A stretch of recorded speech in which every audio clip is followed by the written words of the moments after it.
2025 has been a big year for video editing softwares, and today I want to rank every video editing software that I have ever used.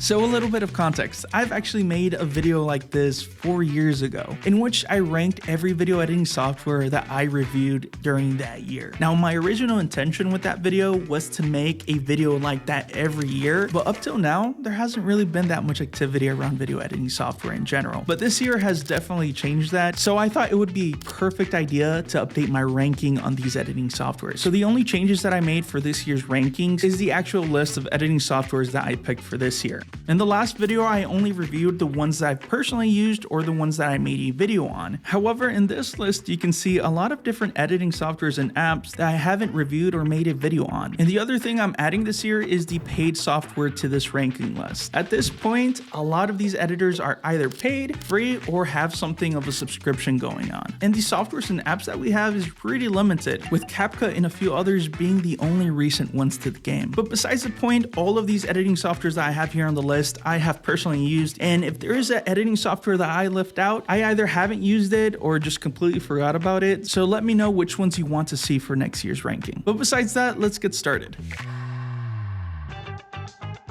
First one we have is iMovie. Now, the reason I added iMovie to this list is because it's like the little brother of Final Cut Pro. And I know a lot of people started with editing software like iMovie or even Movie Maker like myself. And that's the reason I included iMovie, because I know a lot of people use it or have used it in the past. But like I said, iMovie is like the basic stripped down version of Final Cut Pro. It has all the essential editing tools that you need to make a basic video. However, I do feel like it's a little bit more advanced than Movie Maker, because that's the closest thing I can compare it to besides Final Cut Pro. But I think for now, I'm just gonna leave it at a B tier. I know a lot of people who still use iMovies and make YouTube videos and they're doing great. So I'm just gonna leave it at B tier. It's solid, but it's not that great for like professional editors or people who just want to have more fancy edits on YouTube. Next up is ClipChamp. I briefly mentioned ClipChamp in the CapCut Alternatives video. You know, it's a really corporate video editing software. It really came to replace Windows Movie Maker a long time ago. You know, it's mainly a web editor. It's very similar to like what Canva is doing for the graphic design portion. Really corporate things that they need a basic editing software, and they don't want to download any software because they're not, you know,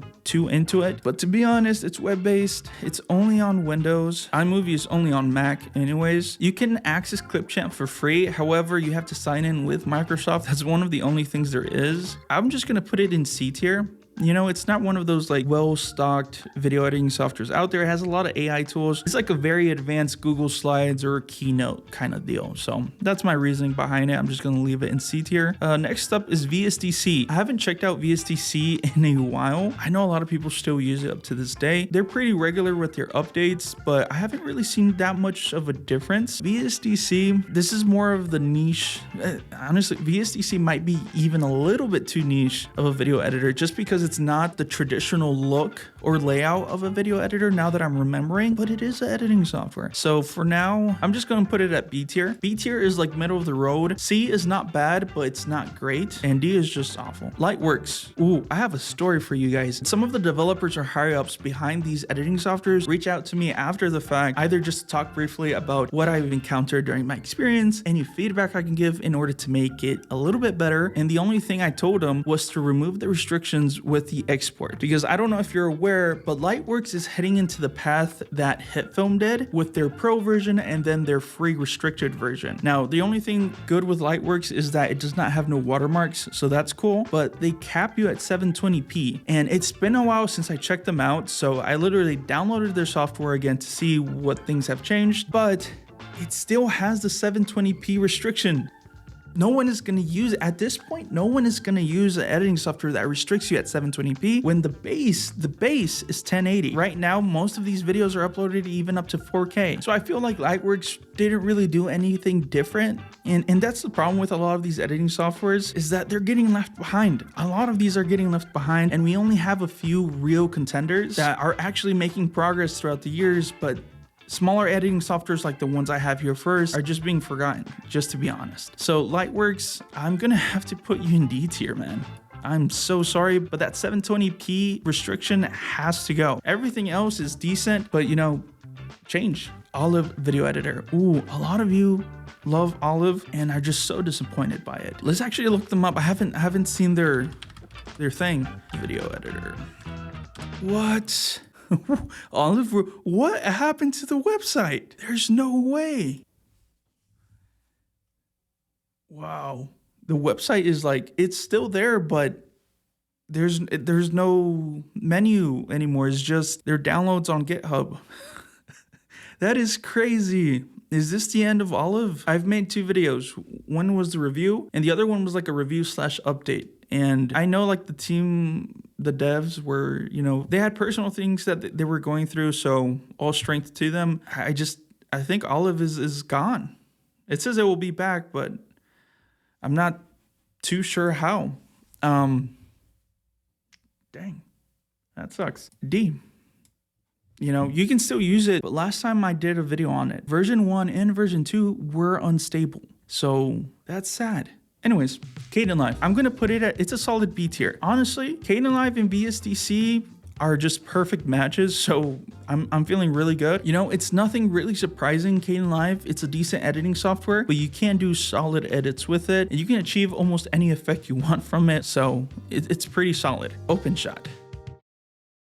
I don't need to explain myself. OpenShot is Windows Movie Maker, and I don't mean that literally. OpenShot is OpenShot is exactly like Windows Movie Maker. It's basic. There's no tools that you can really use to make a video. At this point, the editing softwares that I'm ranking here, if you can't make a decent YouTube video out of it, is just on D tier. Blender. Blender is an interesting one. As many of you know, Blender is like a 3D / VFX software, and it's really not known for their video editing capabilities, which I'm surprised that it does have. You can edit a video in Blender, and I actually made a video review about it, talking about it and my experience through it, but it's not the easiest, right? I'd say it's a little bit more harder to navigate than editing softwares like VSDC. It's really not made for video editing, even though it has all the capabilities to do it. You know, it's just a little bit more complicated. You're adding more steps than to pick up editing software like CapCut or DaVinci. I'll put it at C tier, and the only reason I'm putting in C tier is because it's a great 3D modeling software and everything, but it's not a great editing software, but it's still really usable and passable.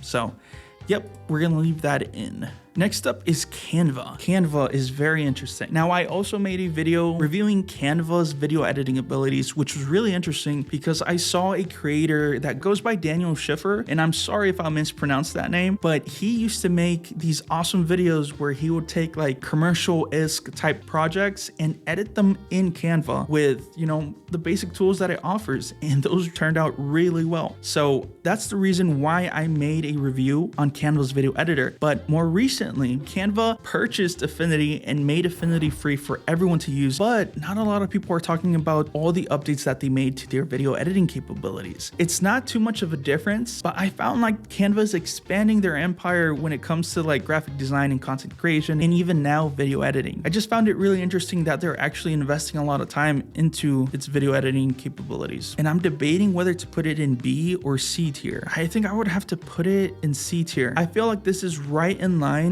with ClipChamp, right? It's passable. You can make a decent video on YouTube with it. It's not like a dedicated editor like these up here. So I think I'll put it in C tier. Maybe it'll change my mind if I actually take a video and actually edit it on Canva. So very interesting topic right there. Now this is where we switch gears a little bit, because up next is edits. And if you don't know what edits is, it's basically Instagram's mobile editing app, kind of like how TikTok has CapCut. Well, the edits app is the equivalent, but Instagram's version. I'm not gonna say that they are, but a lot of mobile editing apps are pretty much the same. However, I found a lot of people do enjoy the edits app a lot ever since CapCut had their, you know, their controversies earlier in the year. I have to rank this differently because it's not like you can use it on a desktop. I think you may be able to use it on an iPad. I'm not 100% sure, but I know you can use it on the phone. I'm just gonna put it in B tier. You know, it's really hard to rank apps like that because you can't really do too much to it. There's a standard. That standard was CapCut for a very long time, and I think it still is. The only thing that they can do is either make it free, accessible, with the same types of tools that they have, which brings me up to the new app, YouTube Create. Now, I recently made a YouTube short talking about YouTube Create. It's their version of CapCut's mobile editor, which is awesome, but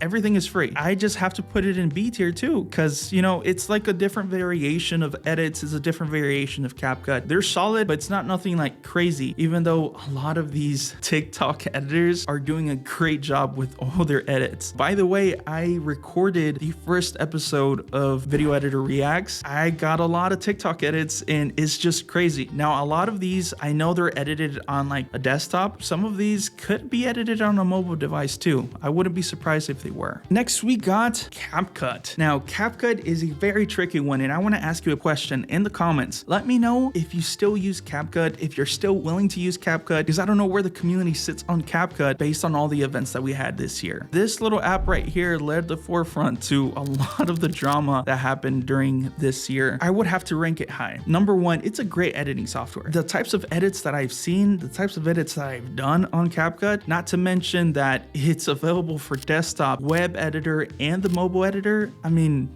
it's everywhere. The only thing that a lot of people say its downfall is the subscription services that there is. And a lot of people don't like subscription services when it comes to tools like editing softwares. And let me say one thing. I don't think the problem is the subscription services in general. I think the problem is that they took a lot of the features that used to be free and put them behind the paywall, which is the number one rule for like the internet culture, is don't take something that was free and then make people and users pay for it. So I think that was like a huge misstep for CapCut in general, but I know they're working on more things behind the scenes, especially now that ByteDance sold TikTok. And I don't know if CapCut was included in that deal or not, but it's still here. I would put this in A tier. It's foolish of me to say if they didn't have a subscription service, because I knew it was from day one, it was going to have one.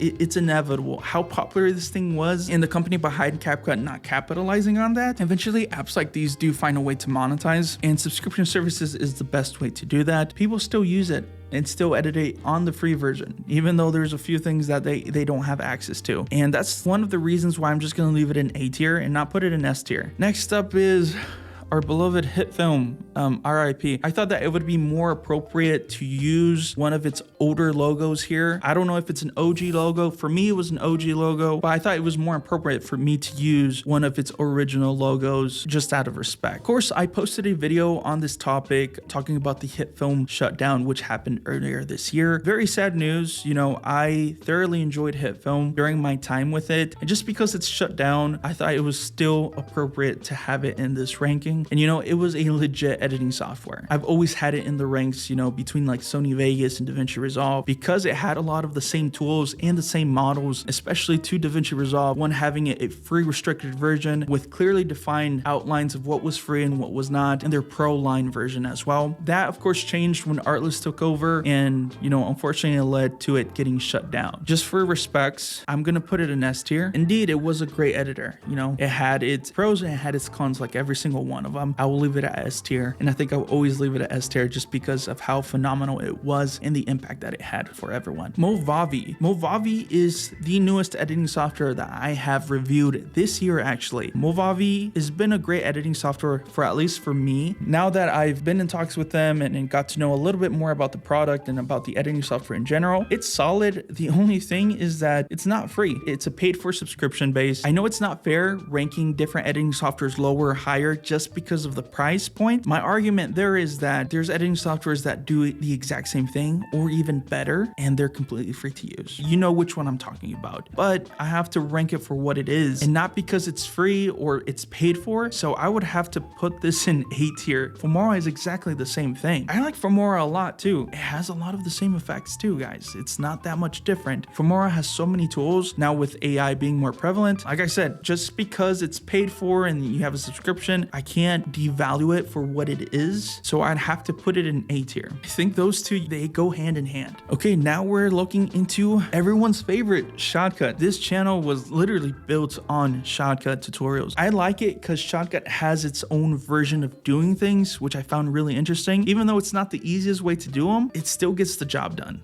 So that's the only reason I like Shotcut so much, is because it has the same approach that I take when I'm trying to do things. Work with what you have. And you know what? I think I'd put Shotcut in the same boat as DaVinci Resolve, not in terms of ranking, but that same principle of there's editing softwares that do the exact same thing, but they're free. That's how I feel about Shotcut, and I think it has to go to A tier. Is CapCut, Movavi, and Filmora more advanced than Shotcut? 100%. But guess what? I've been making videos about Shotcut doing advanced things this whole entire time that you can do way more easily on these other editing softwares, 100%, but you can still do them for free in Shotcut if you're willing to put in that time. I think a lot of people value Shotcut for being one of the most up-to-date open source editing softwares out there, even though I do feel like they've been, slowing down a little bit. Hopefully not, but we'll see how it goes. I know I said I've used every video editing software out there. To be honest, it's more like 85% I've used, and Sony Vegas was the